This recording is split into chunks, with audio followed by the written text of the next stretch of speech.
Hello students, Punjab general knowledge के under अगली video लैके आए हाँ। तो जिन्हें भी तुहाडे गवर्नमेंट एग्जाम आ रहे हैं सारे वास्ते जो ये वीडियोज़ ने बहुत ही हेल्पफुल साबित होंगे।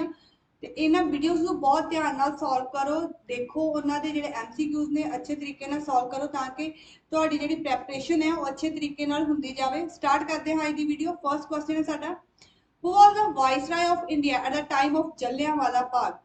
जलियांवाले बाग के टाइम ते भारत का वाइसराय जो सी वो कौन सी? Lord Lytton, Lord Irwin, Lord Chelmsford last साडी ऑप्शन है नन ऑफ दीज।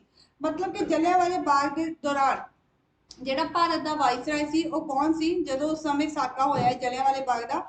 ਤਾਂ ਇਹ ਜਿਹੜਾ ਸਹੀ ਆंसर बनेगा ऑप्शन नंबर सी है लॉर्ड चैम्सफोर्ड। ठीक है। तो जो जलियांवाला बाग है, जेकर इसकी गल करिए जलियांवाले बाग का जो मासेकड़ है, जो जलियांवाले बाग का साका है, ये कदों होया सी? 13 अप्रैल 1919। ठीक है। तो जो इसका मुख्य दोषी जिसनों असीं मानते हाँ वो है जनरल डायर। ठीक है। तो जनरल डायर ने हुक्म दिता सी जलियांवाले बाग विच गोलियां चलाउण दा।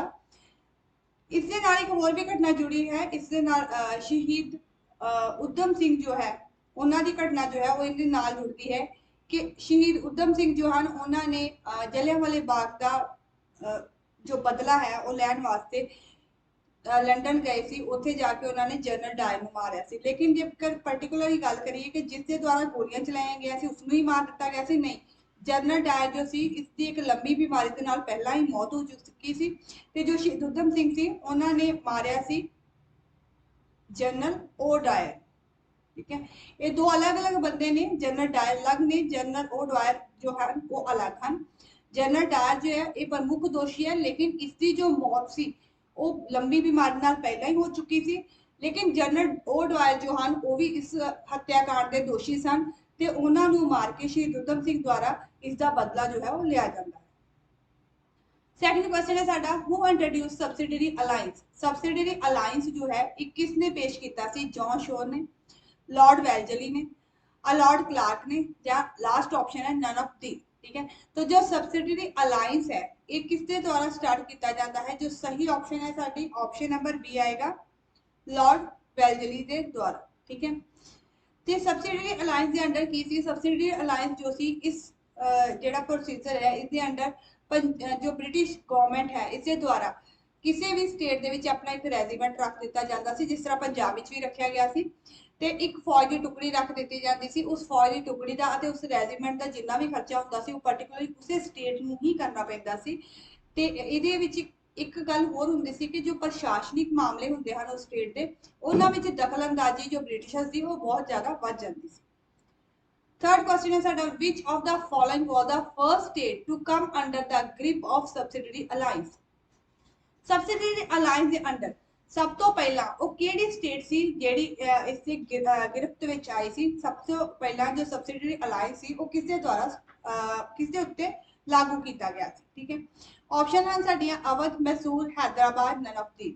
तो जो सही आंसर है ऑप्शन नंबर सी है हैदराबाद। मतलब हैदराबाद जो स्टेट सी वैसे तो इंडिपेंडेंट स्टेट रही है जदों तक ब्रिटिशर्स का राज खत्म नहीं हो गया उस समय तक ये एक इंडिपेंडेंट स्टेट के तौर पर ही इसने काम किया है। ठीक है। तो जो हैदराबाद है ये ऐसी पहली स्टेट सी जिहदे उत्ते सब्सिडरी अलायंस जो है ये भी लागू किया गया। फोर्थ क्वेश्चन है साडा, when was regulating act pass. Regulating act जो है एक किसों पास किया गया? 1773 ਦੇ ਵਿੱਚ। उस तो अगली ऑप्शन है साडी 1747, 1783 ਵਿੱਚ ਅਤੇ none of these। ठीक है। रेगुलेटिंग एक्ट की गल करिए मतलब कंपनी के काफ़ी सारे जो ऐसे प्रोसीजर सी, ऐसे काम सी जिन्होंने रेगुलेट करने वास्ते रेगुलेटिंग एक्ट जो है वो लैके आता गया सी। तो किस ईयर विच पास किया गया सी? ऑप्शन नंबर ए जो है वो बिल्कुल सही आंसर है 1773 ਦੇ ਵਿੱਚ। फिफ्थ क्वेश्चन है साडा, where was supreme court established by the regulating act 1773। ठीक है। 1773 ਦੇ रेगुलेटिंग एक्ट द्वारा सुप्रीम कोर्ट की स्थापना हुई सी तां कित्थे हुई सी? सुप्रीम कोर्ट की स्थापना सब तो पहला Madras, Calcutta, New Delhi, none of these. ठीक है। तो जो सही आंसर है ऑप्शन नंबर बी आएगा, सब तो पहली जो सुप्रीम कोर्ट है इंडिया की वो स्थापित की गई सी कलकत्ता दे विच। So B is the right answer. Next है साडा अगला question, where was the first English factory set up in India. India विच पहली इंग्लिश फैक्ट्री जो है वो कितने सेटअप की गई सी। ऑप्शन है साडियां मद्रास, कलकत्ता, सूरत अते नन ऑफ दीज। ठीक है, तो जो सही आंसर बनता है कि पंजाब विच जिहड़ी पहली फैक्ट्री सी वो कित्थे स्थापित की गई सी इंग्लिश फैक्ट्री। तो उहदा जो सही आंसर है सूरत विच फैक्ट्री स्थापित की गई सी ते सूरत दे विच जहांगीर दे द्वारा, क्योंकि उस समय शासन काल चल रहा सी जहांगीर का, ते जहांगीर ने परमिशन दी थी कि जो इंग्लिश हैं वो फैक्ट्री लगा सकते हैं सूरत में। ठीक है, ते उस समय कैप्टन हॉकिंस जो सन ये ब्रिटिशर्स वालों आए सन ते इन्हां ने परमिशन मंगी सी ते इन्हां नूं जिहड़ी पहला परमिशन नहीं सी दी गई, लेकिन बाद विच इन्हां नूं जिहड़ी परमिशन सी इन्हां दी ग्रांट कर दी गई सी अते उस तो बाद जो पहली फैक्ट्री है उस सूरत विच इन्हां द्वारा लगा ली गई थी इन 1611 ਦੇ ਵਿੱਚ। अगला है 7th question, who translated Bhagavad Gita into English. किसे द्वारा जो भगवत गीता है उसਨੂੰ इंग्लिश ਦੇ ਵਿੱਚ ट्रांसलेट किया गया सी। फर्स्ट ऑप्शन है साडी John Macpherson, Charles Wilson, Warren Hastings, none of these. तो जो सही आंसर है ऑप्शन नंबर बी है चार्ल्स विल्सन जो सन इन्हां दे द्वारा भगवत गीता नूं सब तो पहला इंग्लिश दे विच ट्रांसफर किया गया। 8th क्वेश्चन है साडा, Which of the following governor introduced permanent settlement in Bengal and Bihar? इन्हां विचों किहड़े राज्यपाल द्वारा बंगाल विच अते बिहार विच स्थाई बंदोबस्त जो है वो स्थापित किया गया सी। लॉर्ड कॉर्नवालिस के द्वारा, जॉन शोर के द्वारा, सर जॉर्ज बारलो के द्वारा, नन ऑफ दीज। तो जो सही आंसर है कि किसके द्वारा पूरे बंगाल ते बिहार दे विच परमानेंट सेटलमेंट जो है उसਨੂੰ स्थापित किया गया सी। तो जो सही आंसर आता है ऑप्शन नंबर ए आता है लॉर्ड कॉर्नवालिस। तो जो परमानेंट सेटलमेंट है ये किसके नाल संबंध करती है, ये तुहाडी लैंड दे नाल संबंध करदी है, लैंड रेवेन्यू दे नाल संबंध रखदी है। नेक्स्ट है 9th question, who established free Indian society in England. England which free Indian society की स्थापना की गई थी ते इहदी स्थापना है किसके द्वारा की गई थी। ऑप्शन है साडियां दादा भाई नारू जी द्वारा, श्याम जी कृष्ण वर्मा के द्वारा, विनायक दामोदर सावरकर द्वारा, ते इन्हां विचों कोई नहीं। तो जो सही आंसर बनता है कि किसके द्वारा फ्री इंडिया सोसाइटी जो है इसकी स्थापना की गई थी, तो इसकी स्थापना की गई थी विनायक दामोदर सावरकर के द्वारा। ठीक है, ते फ्री इंडिया सोसाइटी का नाम प्लस एक किससे स्थापित की गई थी वो जगह का नाम इंग्लैंड जो है, ये दोवें चीज़ां जो है बहुत इंपॉर्टेंट है। 10th क्वेश्चन है साडा, who is usually known as the father of civil services India. इन्हां विचों father of civil services of in India किस नूं मन्निया जाता है। लॉर्ड विलियम बेंटिंग नूं, लॉर्ड कॉर्नवालिस नूं, चार्ल्स मेटकाफ नूं एंड नन ऑफ दीज। तो जो सही आंसर है father of civil services in India, इहदा जो सिर है ये जाता है चार्ल्स कॉर्नवालिस। चार्ल्स कॉर्नवालिस नूं इसदा सिर क्यों जाता है, क्योंकि जॉन कॉर्नवालिस जो सर ये कहते सन कि जो सिविल सर्विसेज का एग्जाम है ये इंडिया में भी शुरू किया जाना चाहिए। इस तो पहला जो सिविल सर्विसेज का एग्जाम सी ये सिर्फ इंग्लैंड में किया जाता सी, लेकिन कॉर्नवालिस के यत्नां दे सदका जिहड़ा सिविल सर्विसेज का अगला एग्जाम सी वो इंडिया में होना शुरू हो गया सी, इस करके इन्हां नूं फादर ऑफ सिविल सर्विसेज कहा जाता है। इहदे एक नाम जिहड़े दूसरे दो नाम हैं इन्हां बारे भी कुछ इंपॉर्टेंट जानकारी जो है वो हासिल कर लेते हैं, जिस तरह चार्ल्स मेटकाफ है। तो चार्ल्स मेटकाफ जो हैं इन्हां नूं असीं लिबरेटर ऑफ प्रेस के नाम नाल जानते हैं। ठीक है, मतलब प्रेस को काफ़ी आज़ादी दी गई थी इन्होंने द्वारा। तो दूसरा नाम आता है तुहाडा लॉर्ड विलियम बेंटिंग। तो लॉर्ड विलियम बेंटिंग जो है इन्होंने 1829 ਦੇ ਵਿੱਚ सती प्रथा जो है इसका खात्मा किया। 11th question, who was the first British governor general in India. Bharat विच पहला ब्रिटिश गवर्नर जनरल जो है वो कौन सी। Warren Hastings, John Shore, Lord Dalhousie, none of these. तो जो पहला गवर्नर बन के आया सी इंडिया दे विच ओदा जो सही आंसर है ऑप्शन नंबर ए आता है Warren Hasting. 12th question, when did Ranjit Singh sign a treaty of perpetual friendship with British at Amritsar. Ranjit Singh ने अमृतसर विच अंग्रेज़ां दे नाल एक दोस्ती की संधि की सी ते ओ संधि जो सी ओ कदों साइन हुई सी। ऑप्शन हैं साडियां 1809, 1805, 1816, none of these। ਤਾਂ ਜੋ ਸਹੀ ਆਨਸਰ बनता है 1809 बनता है। ਤੇ ਇਸ ਸੰਧੀ ਦੇ ਦੌਰਾਨ ਜੋ ਮਹਾਰਾਜਾ ਰਣਜੀਤ ਸਿੰਘ ਜੀ ਇਹਨਾਂ ਨੇ ਜੋ ਬ੍ਰਿਟਿਸ਼ਰ ਸੀ ਤੇ ਆਪਣੇ ਵਿੱਚ ਇੱਕ ਬਾਉਂਡਰੀ ਜੋ ਹੈ ਉਹ ਤੈਅ ਕਰ ਦਿੱਤੀ ਸੀ। ਉਹ ਬਾਉਂਡਰੀ ਸੀ ਸਤਲੁਜ ਦੀ ਬਾਉਂਡਰੀ, ਠੀਕ ਹੈ। ਤੇ ਸਤਲੁਜ ਦੀ ਬਾਉਂਡਰੀ ਵਿੱਚ ਜੋ ਵੈਸਟ ਵਾਲਾ ਪਾਰਟ ਸੀ ਉਹ ਮਹਾਰਾਜਾ ਰਣਜੀਤ ਸਿੰਘ ਕੋਲ ਸੀਗਾ, ਤੇ ਜੋ ਇਹਨਾਂ ਦਾ ਈਸਟ ਵਾਲਾ ਪਾਰਟ ਸੀ, ਮਤਲਬ ਜੋ ਬਾਕੀ ਇੰਡੀਆ ਰੈਸਟ ਆਫ ਇੰਡੀਆ ਦੇ ਨਾਲ ਇਹਨਾਂ ਨੂੰ ਟੱਚ ਕਰਦਾ ਸੀ, ਉਹ ਜਿਹੜਾ ਪਾਰਟ ਸੀ ਉਹ ਬ੍ਰਿਟਿਸ਼ਰਸ ਦੇ ਕੋਲ ਰਹੇਗਾ, ਠੀਕ ਹੈ। ਤੇ ਇਸ ਤਰ੍ਹਾਂ ਇਹਨਾਂ ਨੇ ਟੈਰੀਟਰੀ ਦੀ ਵੰਡ ਕਰਕੇ ਆਪਣੇ ਵਿੱਚ ਜਿਹੜੀ ਇੱਕ ਸਦੀਵੀ ਦੋਸਤੀ ਦੀ ਸੰਧੀ ਸੀ ਉਹ ਕਾਇਮ ਕੀਤੀ ਸੀ। 13th question, who was the governor general of East India Company during the period of Anglo-Nepal War? Anglo Nepal युद्ध होया उस समय ईस्ट इंडिया कंपनी का गवर्नर जनरल कौन सी? John Adam, Francis Edward, Rawdon Hastings and the Lord Minto, none of these. ਤੇ ਜੋ Anglo Nepal ਯੁੱਧ ਹੋਇਆ ਸੀ ਈਸਟ ਇੰਡੀਆ ਕੰਪਨੀ ਦੇ ਟਾਈਮ ਪੀਰੀਅਡ ਦੌਰਾਨ, ਉਦੋਂ ਉਸ ਸਮੇਂ ਉਹਨਾਂ ਦਾ ਗਵਰਨਰ ਜਨਰਲ ਜੋ ਹੈ ਉਹ ਕੌਣ ਸੀ? ਤਾਂ ਸਹੀ ਜੋ ਆਪਸ਼ਨ ਹੈ ਆਪਸ਼ਨ ਨੰਬਰ ਬੀ ਆती है, फ्रांसिस एडवर्ड रॉबर्ट हेस्टी। अगला 14th question, who was earned the epithet of liberator of Indian press title?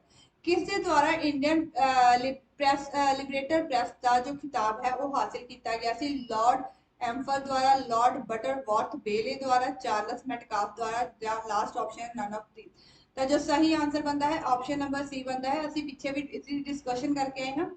Charles ਮੈਟਕਾਫ ਨੂੰ ਲਿਬਰੇਟਰ ਆਫ ਪ੍ਰੈਸ ਮੰਨਿਆ ਜਾਂਦਾ ਹੈ। ਲਿਬਰੇਟਰ ਆਫ ਪ੍ਰੈਸ ਜੋ ਹੈ ਇਸ ਦਾ ਮਤਲਬ ਇਹ ਸੀ ਕਿ ਇਸਨੇ ਪ੍ਰੈਸ ਨੂੰ ਆਜ਼ਾਦੀ ਦਿੱਤੀ ਸੀ ਕਿ ਉਹ ਕੁਝ ਵੀ ਜੋ ਹੈ ਆਪਣੇ ਜੋ ਵਿਚਾਰਧਾਰਾ ਹਨ, ਆਪਣੇ ਜੋ ਵਿਚਾਰ ਹਨ, ਭਾਵੇਂ ਉਹ ਕ੍ਰਾਂਤੀਕਾਰੀ ਹੋਣ ਤੇ ਭਾਵੇਂ ਉਹ ਬ੍ਰਿਟਿਸ਼ਰਸ ਦੇ ਹੱਕ ਵਿੱਚ ਹੋਣ, ਤਾਂ ਉਹਨਾਂ ਨੂੰ ਲੋਕ ਜੋ ਹਨ ਉਹ ਫ੍ਰੀਲੀ ਛਾਪ ਸਕਦੇ ਹਨ। ਮਤਲਬ ਕਿ ਇਹਨੇ ਛਾਪੇਖਾਨੇ ਨੂੰ ਆਜ਼ਾਦੀ ਦੇ ਦਿੱਤੀ ਸੀ। ਪਹਿਲਾਂ ਕੀ ਸੀ ਕਿ ਜੋ ਪ੍ਰੈਸ ਸੀਗੀ उसके उत्ते ब्रिटिशर्स का काफ़ी कंट्रोल सी। जो भी कोई चीज़ वो छपानी होंगी सी, कोई आर्टिकल उसके छपाना पैदा सी, तो पहला ब्रिटिशर्स को परमिशन लेनी पैंती सी, ठीक है। तो इन्होंने थोड़ी जी रिलैक्सेशन जो सी वो दे दी सी। 15th question, who introduce ryotwari system in Madras? Madras they which ryotwari system शुरू किया गया, ये किसने शुरू किया सी? लॉर्ड डलहौजी ने, वान हेस्टिंग ने, थॉमस मुनरो ने, नन ऑफ दीज। तो जो सही आंसर बनता है ऑप्शन नंबर सी है, थॉमस मुनरो। ये रैयतवाड़ी सिस्टम जो है ये भी जेड़ा सिस्टम है ये मद्रास दे विच शुरू किया गया सी, ते ये भी तुहाडा लैंड रेवेन्यू दे नाल संबंध रखता है। नेक्स्ट है 16th question, when was Calcutta Hindu college now presidency university establish? Calcutta Hindu college जो है इसकी स्थापना कदों हुई सी ਤੇ ਜਿਹੜਾ ਹੁਣ ਇਸ ਸਮੇਂ ਕਲਕੱਤਾ ਯੂਨੀਵਰਸਿਟੀ ਦੇ ਨਾਮ ਨਾਲ ਵੀ ਜਾਣਿਆ ਜਾਂਦਾ ਹੈ? ਆਪਸ਼ਨ ਹਨ 1809, 1817, 1825, none of these। ਤਾਂ ਜੋ ਸਹੀ ਆਨਸਰ बनता है ਇਹਦਾ ਸਹੀ ਆਨਸਰ ਹੈ 1817। ਤੇ ਜੋ ਕਲਕੱਤਾ ਦਾ ਹਿੰਦੂ ਕਾਲਜ ਹੈ ਇਸ ਨੂੰ ਐਸਟੈਬਲਿਸ਼ ਕੀਤਾ ਗਿਆ ਸੀ ਐਨੀ ਬੇਸੈਂਟ ਦੇ ਦੁਆਰਾ, ਠੀਕ ਹੈ। नेक्स्ट है 17th question, who was the first Indian to qualify for the Indian civil services? इन्हां विचों किहड़े इंडियन सन जो पहली बारी क्वालीफाई किया सी जिन्हां ने इंडियन सिविल सर्विसेज विच? फर्स्ट ऑप्शन है साडी द्वारकानाथ टैगोर, दूसरा है देवेंद्र नाथ टैगोर, तीसरा है सत्येंद्र नाथ टैगोर, लास्ट ऑप्शन आती है नन ऑफ दीज। तो जो सही आंसर है ऑप्शन नंबर सी आता है सत्येंद्र नाथ टैगोर, ठीक है। अगला है 18th question, who stopped Sati system in India? India में जो सती सिस्टम है इसको किसके द्वारा बैन कर दिया गया सी? लॉर्ड विलियम बेंटिंक के द्वारा, जॉन एडम के द्वारा, लॉर्ड ऑकलैंड के द्वारा, नन ऑफ दीज। तो जो सही आंसर है इसमें पीछे भी ऐसी डिस्कशन इसकी करके आए हैं। सही आंसर बनता है लॉर्ड विलियम बेंटिंक के द्वारा इन 1829 ਦੇ ਵਿੱਚ।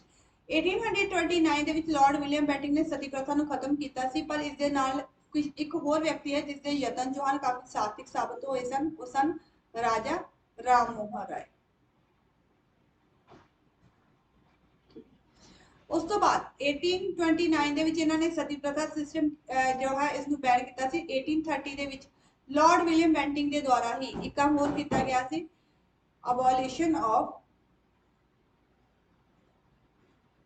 ठग्स। नेक्स्ट है 19th question, who established Tattvabodhini सभा, ठीक है, जो तत्वबोधनी सभा है एक किसके द्वारा स्थापित की गई थी? हेमचंद्र टैगोर, राजा Ram Mohan Roy, Devendra Nath Tagore, none of these. तो जो सही आंसर बनता है ऑप्शन नंबर सी है, देवेंद्र नाथ टैगोर ने तत्वबोधनी सभा जो है इसकी स्थापना की थी। 20th question, who founded Indian home rule society London? Indian home rule society जो लंदन में है इसकी स्थापना जो है किसके द्वारा की गई थी? राजा राम मोहन राय के द्वारा, श्यामजी कृष्ण वर्मा के द्वारा, मनमोहन घोष के द्वारा, नन ऑफ दीज। तो जो सही आंसर बनता है ऑप्शन नंबर बी है, होम रूल सोसाइटी जो लंदन विच है इसकी स्थापना की गई थी श्यामजी कृष्ण वर्मा जी के द्वारा, ठीक है। ਤੇ ਹੋਮ ਰੂਲ ਜੋ ਹੈ ਇਸ ਦੇ ਨਾਲ ਦੋ ਤਿੰਨ ਚੀਜ਼ਾਂ ਸਾਡੀਆਂ ਸੰਬੰਧ ਰੱਖਦੇ ਇਹ ਤੇ ਹੈਗੀ ਤੁਹਾਡੀ ਹੋਮ ਰੂਲ ਸੁਸਾਇਟੀ। ਇੱਕ ਤੁਹਾਡਾ ਅਲੱਗ ਤੋਂ ਕੁਐਸਚਨ ਬਣਦਾ ਹੈ ਉਹ ਹੈ ਹੋਮ ਰੂਲ ਮੂਵਮੈਂਟ, ਠੀਕ ਹੈ। ਹੋਮ ਰੂਲ ਸੁਸਾਇਟੀ ਆਏਗੀ ਲੰਡਨ ਵਾਲੀ ਤਾਂ ਇਸ ਦੇ ਨਾਲ ਤੁਹਾਡਾ ਜੋ ਨਾਮ ਜੁੜਿਆ ਹੋਇਆ ਹੈਗਾ ਉਹ ਹੈ ਸ਼ਾਮਜੀ ਕ੍ਰਿਸ਼ਨ ਵਰਮਾ। ਜੇਕਰ ਹੋਮ ਰੂਲ ਮੂਵਮੈਂਟ ਦੀ ਗੱਲ ਕੀਤੀ ਜਾ ਰਹੀ ਹੈ ਤਾਂ ਇਸ ਦੇ ਨਾਲ ਤੁਹਾਡੇ ਦੋ ਬੰਦਿਆਂ ਦੇ ਨਾਮ ਜੁੜਦੇ ਹਨ, ਇੱਕ ਹੈ ਐਨੀ ਬੈਸੈਂਟ ਤੇ दूसरा आंदा है ਤੁਹਾਡਾ बाल गंगाधर तिलक,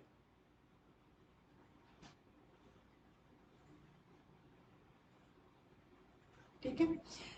जो एनी बेसेंट है इसके द्वारा होम रूल मूवमेंट के दौरान तीन न्यूज़पेपर जो हैं वो चलाए गए सन। इस तो इलावा कॉमनवैल्थ की जो टर्म है वो इन्होंने द्वारा फर्स्ट टाइम इसे टाइम पीरियड दौरान कॉइन की गई थी इंडिया के विच। अते बाल गंगाधर तिलक जो है इन्होंने द्वारा एक नारा दिता गया सी इस समय दौरान, Swaraj is my birth right I will have it, Swaraj मेरा जन्मसिद्ध अधिकार है तो मैं इसनूं लैके रवांगा। ते दूसरा बाल गंगाधर तिलक ने एक काम होर कीता सी, उन्होंने लिंग्विस्टिक बेस ते रीऑर्गेनाइजेशन ऑफ स्टेट्स की मांग की। अगला है 21st question, who started the first newspaper in India? Bharat विच पहला अखबार किसने शुरू किया सी? लॉर्ड विलियम बेंटिंक ने, राजा राम मोहन राय ने, जेम्स अगस्टन हिकी ने, नन ऑफ दीज। तो जो सही आंसर है ऑप्शन नंबर आता है ਤੁਹਾਡਾ सी, जेम्स अगस्टन हिकी जो है उन्होंने द्वारा इंडिया ਦੇ ਵਿੱਚ जो फर्स्ट न्यूज़पेपर है वो स्टार्ट किया गया। 22nd question, which viceroy was known as the father of local self government? Father of local self government जो है एक किसनों मन्निया जाता है? Charles Metcalfe, Lord Ripon, Lord Ellenborough ਅਤੇ ਲਾਸਟ आता है नन ऑफ दीज। तो जो सही आंसर है साडा ऑप्शन नंबर बी आएगा, लॉर्ड रिपन, जिसके द्वारा लोकल सेल्फ गवर्नमेंट ਨੂੰ ਉਤਸ਼ਾਹਿਤ ਕੀਤਾ ਗਿਆ ਸੀ ਤੇ ਇਸੇ ਕਰਕੇ 1882 ਦੇ ਵਿੱਚ ਜਿਹੜੀ ਸਭ ਤੋਂ ਪਹਿਲੀ ਪੰਚਾਇਤ ਹੈ ਉਹ ਤੁਹਾਡੀ ਬਣਦੀ ਹੈ राजस्थान ਵਿੱਚ, राजस्थान ਦਾ ਭਗੌੜ ਜ਼ਿਲ੍ਹੇ ਵਿੱਚ, ठीक है। अगला question, who introduced doctrine of lapse in India? Bharat ਵਿੱਚ डॉक्ट्राइन ऑफ लैप्स ਦਾ जो सिद्धांत है किस दे द्वारा स्टार्ट किया गया ਸੀ? लॉर्ड डलहौजी के द्वारा, Charles Metcalfe, John Adam, none of these. तो जो सही आंसर है कि डॉक्ट्राइन ऑफ लैप्स का जो सिद्धांत है भारत में किसके द्वारा स्टार्ट किया गया सी? लॉर्ड डलहौजी के द्वारा स्टार्ट किया गया सी, ठीक है। तो जिस दे अंडर की सी डॉक्ट्राइन ऑफ लैप्स के अंडर की किया जाता सी कि जिस राजे का खुद का जो बेटा या बेटी नहीं हुंदा सी, मतलब उसके खुद का वारिस नहीं हुंदा सी ते जेकर किसी होर बच्चे नूं गोद लै लैंदा सी उसनूं उसदा असली वारिस नहीं समझिया जाता सी, उसकी पेंशन लगा दी जाती सी अते जिन्ना भी राज सी राजे दे मरण तो बाद उसनूं ब्रिटिश एम्पायर दे विच शामिल कर लिया जाता सी। 24th क्वेश्चन साडा, when was Shimla made summer capital? Shimla नूं समर कैपिटल जो है वो कदों बनाया गया सी? 1872 विच, 1864 विच, 1856 विच या लास्ट ऑप्शन आती है नन ऑफ दीज। दा जो सही आंसर बनता है ऑप्शन नंबर बी है 1864 विच। 25th क्वेश्चन है साडा, in which year Hindu remarriage act passed? 1856, 1872, 1862, none of these. दा जो सही आंसर बनता है 1856, ठीक है। तो मतलब ए ऑप्शन जो है वो बिल्कुल सही है। तो नेक्स्ट अगला क्वेश्चन है साडा, when did the revolt of 1857 first break out? जो 1857 ईस्वी का जो विद्रोह है सब तो पहला किथे होया सी, किथे इसनूं सब तो पहला अंजाम दिता गया सी? झांसी, मेरठ कॉन्टमेंट, मेरठ कैंटोनमेंट, उस तो बाद आता है बी ऑप्शन है मीरुत कैंटोनमेंट, उस तो बाद आता लखनऊ, लास्ट ऑप्शन होता है नन ऑफ दीज। तो जो सही आंसर बनता है ऑप्शन नंबर बी है मीरठ। अगला है 27th question, in which year Calcutta Bombay and Madras universities were establish. Calcutta Bombay ते मद्रास यूनिवर्सिटियां एस्टैब्लिश कीतियां गईयां हन सन ते कदों एस्टैब्लिश कीतियां गईयां हन 1857, 1899, 1852 ਅਤੇ लास्ट ऑप्शन आउंदी है नन ऑफ दीज। तो जो सही आंसर बनता है ऑप्शन नंबर ए है 1857। कलकत्ता बॉम्बे ते मद्रास ਦੀਆਂ यूनिवर्सिटियां ਦਾ अगर ਤੁਸੀਂ ईयर याद रखना है तो ਤੁਸੀਂ एक ट्रिक यूज कर सकते हो। 1857 ਵਿੱਚ ਰਿਵੋਲਟ ਹੁੰਦਾ है ਤਾਂ 1857 ਦੇ ਵਿੱਚ ਹੀ ਤੁਹਾਡੀਆਂ यूनिवर्सिटीज ਦੀ फाउंडेशन भी ਹੁੰਦੀ है। मतलब जिस ईयर विच रिवॉल्ट होया सी उस ईयर दे विच ही यूनिवर्सिटी दी फाउंडेशन जो है वो होएगी। 28th question, when did high court in Calcutta Madras and Bombay establish. हुण कलकत्ता मद्रास और बॉम्बे विच हाई कोर्ट दी भी एस्टैब्लिशमेंट हुई सी ते हाई कोर्ट दी जो एस्टैब्लिशमेंट हुई सी वो किस ईयर विच होती है 1860 विच, 1858, 1862, नन ऑफ दीज। तो जो सही आंसर बनता है ऑप्शन नंबर सी है 1862 दे विच। अगला है 29th question, who founded the Indian reform association in 1870। 1870 which Indian reform association की फाउंडेशन की गई किसके द्वारा की जाती है केशव चंद्र सेन, ईश्वर चंद्र विद्यासागर, राजा राम मोहन रॉय और लास्ट ऑप्शन होती है नन ऑफ दीज। तो जो इंडियन रिफॉर्म सोसाइटी है इसकी जो फाउंडेशन है 1870 ਦੇ ਵਿੱਚ ਇਹ ਕੀਤੀ ਜਾਂਦੀ ਹੈ केशव चंद्र सेन के द्वारा। सो ए इज द करैक्ट आंसर। ਤੇ ਲਾਸਟ ਆਪਸ਼ਨ ਕੁਐਸਚਨ ਹੈ ਦੀ ਅਸਾਈਨਮੈਂਟ ਦਾ ਸਾਡਾ, व्हेन वाज सत्य शोधक समाज फाउंडेड। सत्य शोधक समाज जो है इसकी फाउंडेशन जो है वो कदों की गई थी 1844 विच, 1875 विच, 1873 ਅਤੇ लास्ट ऑप्शन होती है नन ऑफ दीज। तो जो सही आंसर बनता है 1873 ਦੇ ਵਿੱਚ सत्य शोधक समाज जो है मतलब ਇਹ ਜਿਹੜੇ ਸੱਤਿਆ ਸ਼ੋਧਕ ਸਮਾਜ ਹੈ इसकी फाउंडेशन की गई सी समाज ਦੇ ਵਿੱਚ ਚੱਲ ਰਹੀਆਂ ਬੁਰਾਈਆਂ ਨੂੰ ਖਤਮ ਕਰਨ ਦੇ ਵਾਸਤੇ ਅਤੇ जो निजी जात सी उसके नाल जो अन्याय हो रहा सी उसको खत्म करने वास्ते। ते इसकी स्थापना होती है ऑप्शन नंबर सी 1873 ਦੇ ਵਿੱਚ। ਤੇ ਇਸ ਦੇ ਨਾਲ ਹੀ ਸਾਡੀ ਅੱਜ ਦੀ ਅਸਾਈਨਮੈਂਟ ਜੋ ਹੈ ਖਤਮ ਹੁੰਦੀ ਹੈ। ਇਸੇ ਤਰ੍ਹਾਂ ਚੈਨਲ ਨਾਲ ਜੁੜੇ ਰਹੋ ਤਾਂ ਕਿ ਤੁਹਾਨੂੰ ਗਵਰਨਮੈਂਟ ਐਗਜ਼ਾਮ ਲਈ ਇੰਪੋਰਟੈਂਟ ਕੁਐਸਚਨ ਜੋ ਹੈ ਕੁਇਜ਼ ਜੋ ਹੈ ਉਹ ਮਿਲਦੇ ਜਾਣ। ਥੈਂਕ